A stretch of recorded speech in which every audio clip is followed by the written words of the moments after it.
Welcome back, everyone, to the Word Traction Network. This is ordinarily DEI Fridays, but I couldn't think of anything more relevant to diversity, equity, and inclusion than the eugenics experiment currently underway here in the United States. And what I'm going to turn this into in an effort to be more positive and also to get people's minds focused on the upcoming elections because we all know we do the countdown. It's less than 100 days. And what does that mean? And the kids still have to go to the last month of camp and all of those other things. The title of this here episode involves references to Handmaid's Tale. And Stephen Miller is the perfect totem poster child for many of the things that are going very wrong in the United States, including men having their hands deeply involved in women's reproductive rights.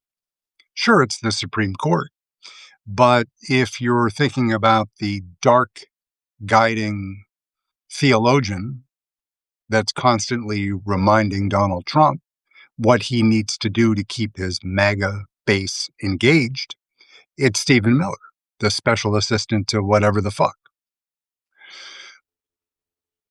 What do we remember from our first reading of the wonderful Margaret Atwood book? It came out, I think, in maybe 85 in Canada, 86, somewhere in that range here in the United States. I guess I've probably read it 3 or 4 times.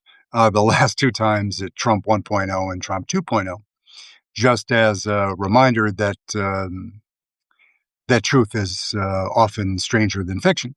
And a beautifully assembled work of fiction it is. It's masterful, and of course, it was turned into that series that that is currently available on the here in these here U.S. of A.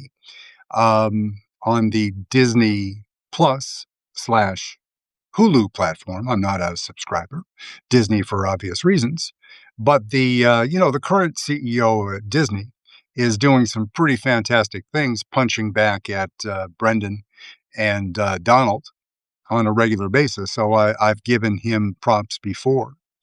And what I'm going to do attached to this or separately later today is as part of the summer reading project that I'm proposing is a form letter that you can have your children, maybe your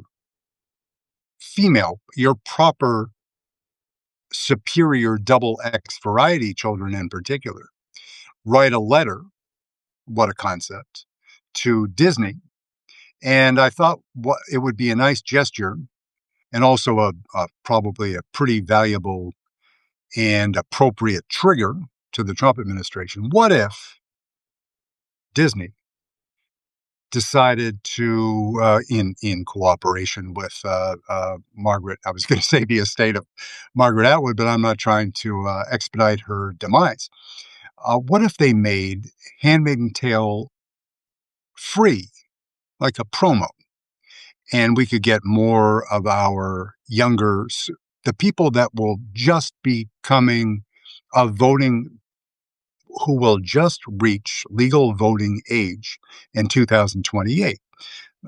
The recommendation on the appropriate audience for Handmaid, there's some pretty dark shit going on in there, as you might remember.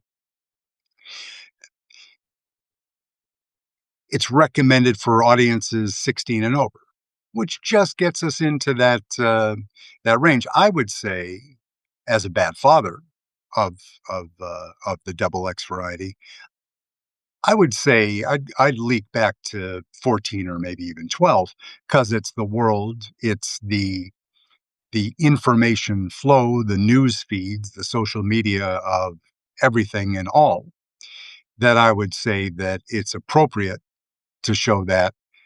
I'm not speaking for you as a parent, But this is, the front part of the title for this was, my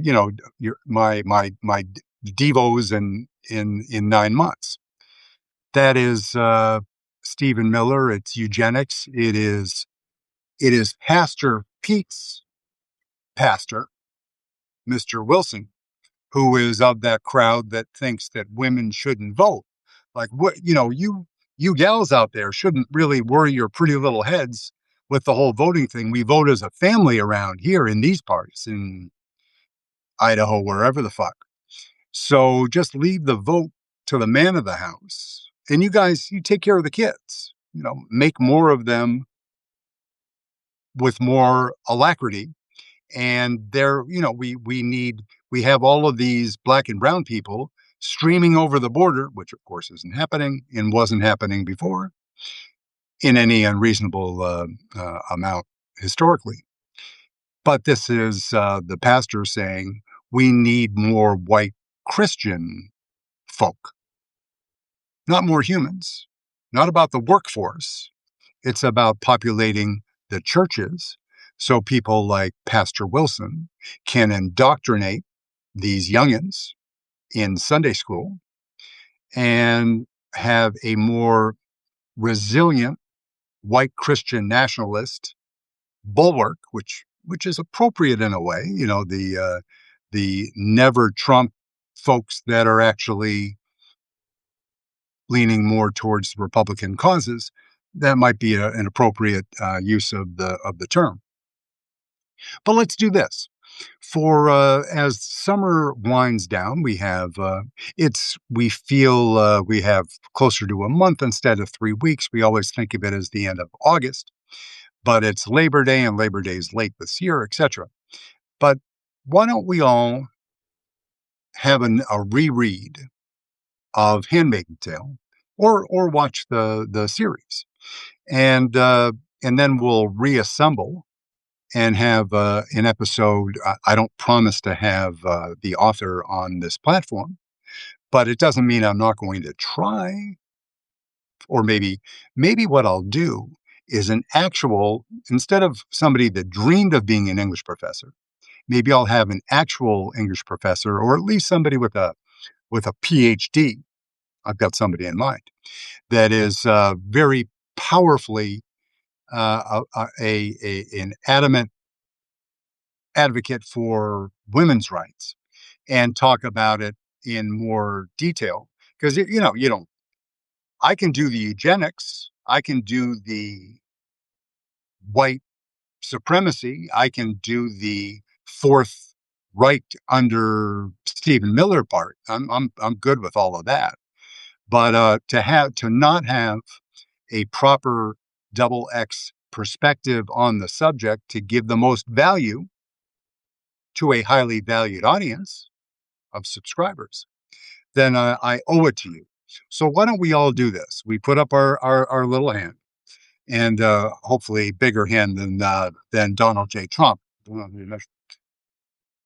and we'll reread, or in my case, re-listen or watch the series, and bone up on exactly how dark the fundamental religious, authoritarian, eugenics, gender dystopic tale, all the beautiful things and frightening things that beautiful piece of fiction that was, when I was reviewing this morning, it came in the year after it was published. It came in number 2 for the Booker Prize, and won a ton of awards in Canada, because they're nicer people than we are right now. But it was a well-regarded book when it was published. It obviously gained much more currency in the white Christian nationalist 1.0, and in our current circumstances. So let's go back. Let's read it, and anything that anybody wants to share with me underneath this video about their experiences with the book and how they encountered it, what it meant to their lives, what their wives have thought, what their daughters have thought. Care much more about what women think about this because, well, I've been trained well, so I always listen to the double X first. But yeah, let's go back and let's think about it in the context. I don't want to ruin your appetite for a beautiful read.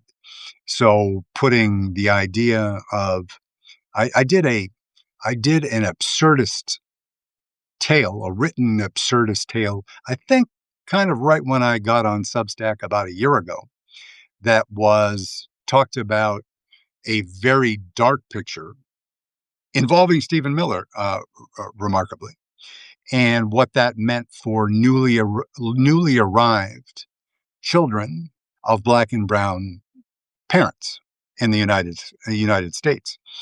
It wasn't as much an immigration story, an INS violence story, than what we're doing right here at home before people arrive.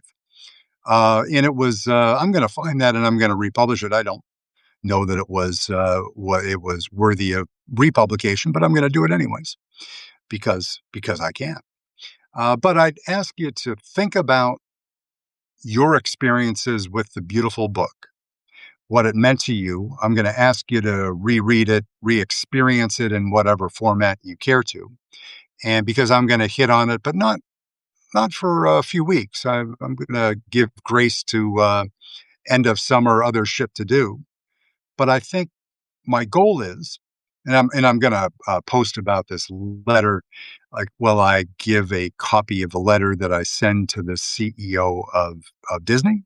I may, I may very well do that, and implore other people to do the same with the goal of making a rebroadcast off the paid platform because of this dude seems pretty tuned into what's going on in the world as opposed to his two most immediate predecessors, that he is cautiously pessimistic about the state of our political affairs. He's the CEO. He has to please a wide audience, but you think about the road that Mickey Mouse has taken through DeSantis and Trump and all. It hasn't been a good time for Tinkerbell. But this dude seems to be catching on to what it's really all about. Yeah, so I'll post a little bit about that. I'll share the letter. I'll if I find any great. There are You know what? There are libraries for those of you that aren't don't have visual impairments like yours truly, and in some libraries have audiobook options as well. But you can go to the library and borrow for free a version of that book. Some maybe have pictures. I'm kind of joking, but it's worth re-engaging in with the idea that it will put at the forefront of our minds the importance of these very fundamental issues to our lives here in America as in a democratic country, barely, about who we love, how we love them, when we choose to have children for whatever reason, and immigration policy and eugenics and down the dark side too. But it's important to examine this because this book hits on point some of the most fundamental rights as humans, not only as U.S. citizens, that it will open our eyes to similar programs around the world. Nazis, plenty of them here in the U.S., supported by the Vice President of the United States. At least their free speech rights.